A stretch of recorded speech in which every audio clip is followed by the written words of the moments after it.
sintoma, não tem nada. Você vai ver o perfil hormonal, está todo estragado.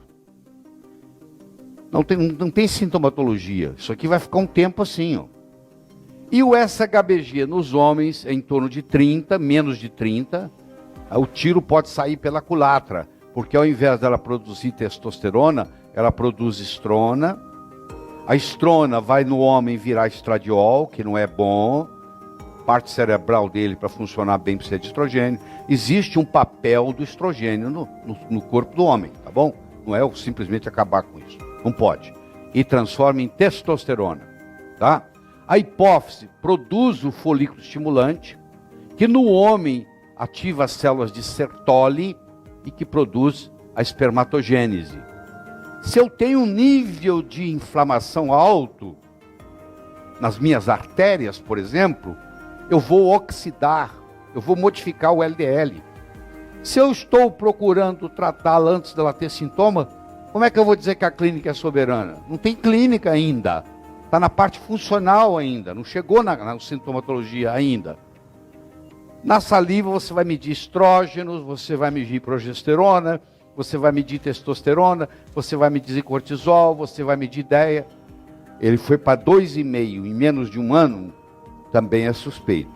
Cada vez se dá menos valor ao PSA, tá bom? A ponto que um dia vocês vão ter que abandonar. Mas por enquanto a norma é assim. Você pega um PSA acima de 4 e ele começou a fazer modulação com testosterona. Começou a dar testosterona.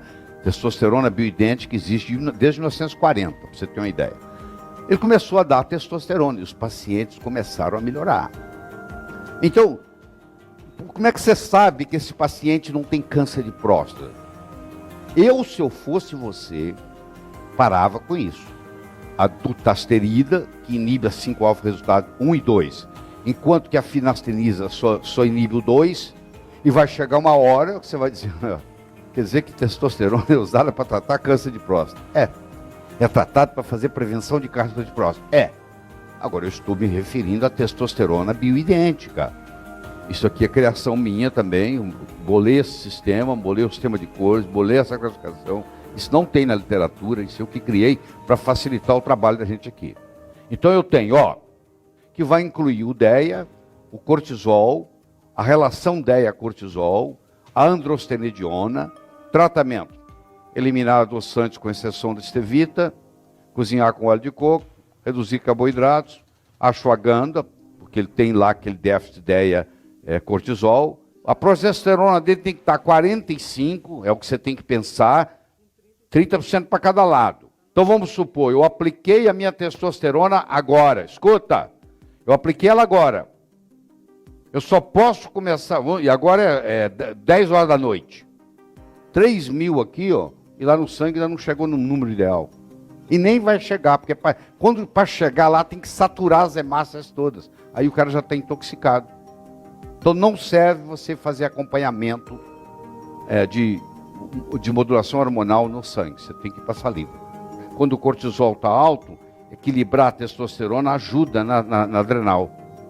Tá? Então por isso que existe essa correlação. E fala assim, doutor, eu estou aqui porque eu não estou enxergando bem. Aí você imagina o oftalmologista dizendo para ele assim, eu vou lhe dar uma visão de 70 anos. Ele falou, não, doutor, peraí. Eu vim cá para ter uma visão 20/20. Eu quero o melhor óculos que eu puder me dar. O indivíduo está com diabetes. Ele vai no endocrinologista, o endocrinologista fala assim, eu vou te dar um pâncreas de 70 anos. Não, eu quero a minha glicemia abaixo de 100. Pô, o indivíduo de 70 anos vai no consultório do urologista. Pô, ele está com o testículo dele, tem 70 anos, ele não produz mais testosterona como produzia aos 25. Por que não dá para esse indivíduo também? Aí você vai dizer assim, mas e não corre o risco de câncer? Eu falo, não, é o contrário. O jovem de 18 anos de idade, que tem a testosterona em 2000, tem câncer de nada. Pô.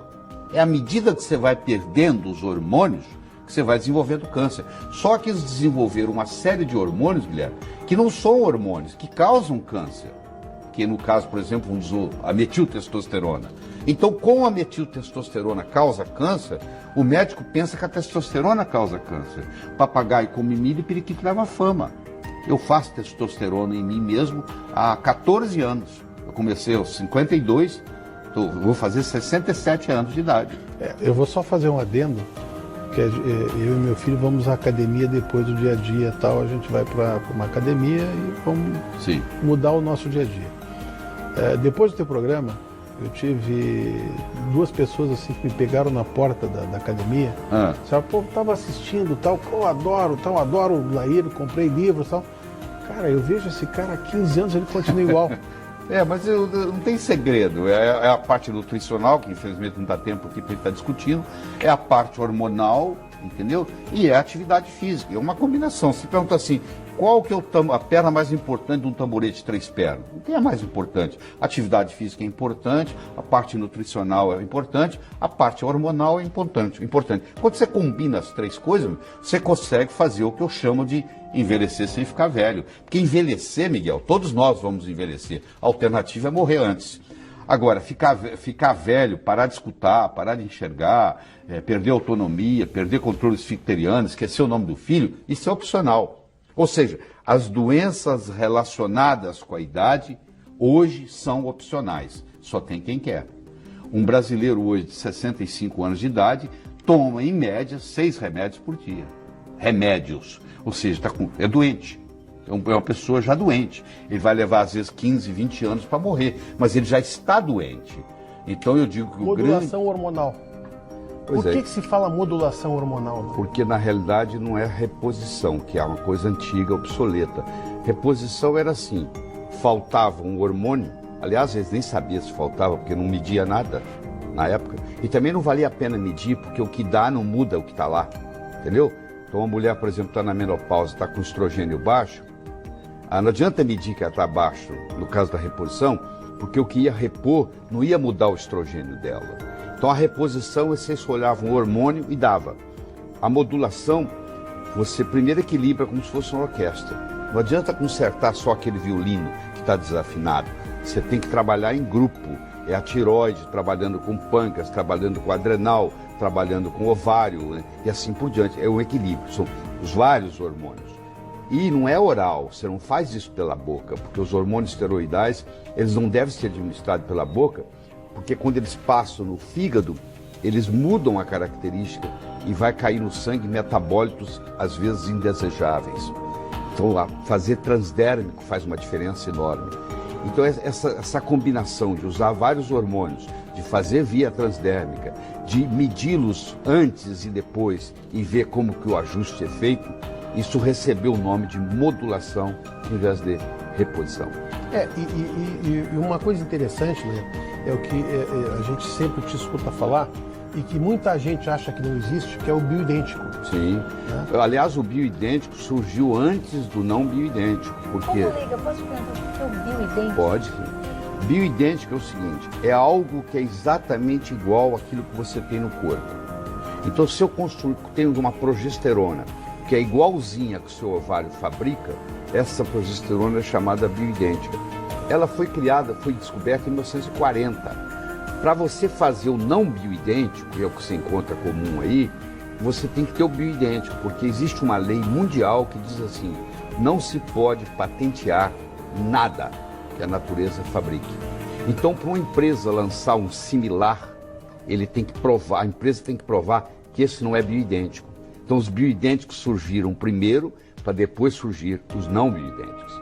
Então, o bioidêntico faz toda a diferença, porque quando uma mulher está na menopausa e ela recebe um remédio que é urina de cavalo, de égua prem, eles põem a égua grávida, 1000 éguas numa baia, dão um remédio para elas urinarem o dia inteiro, só urinam, mais nada, ficam 24 horas urinando, eles recolhem aquela urina e faz uma pílula que você compra ali na farmácia, que você usa, que eu chamo de urinoterapia.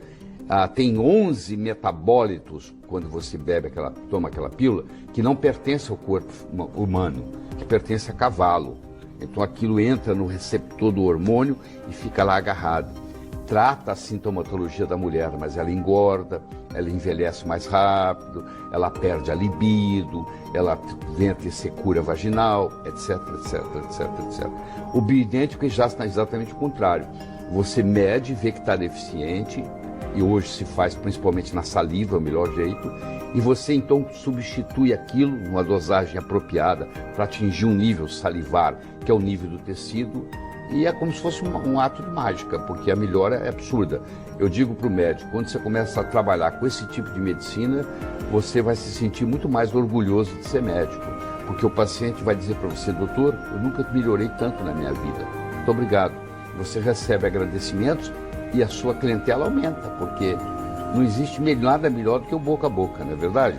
E quando você faz uma coisa bem feita com o paciente, ele melhora, esse paciente vai e conta para o outro. Quando o outro chega, a melhor propaganda. E você já percebeu, você trabalha na área de saúde, quando você recebe um paciente que foi recomendado por outro, ele já chega de peito aberto,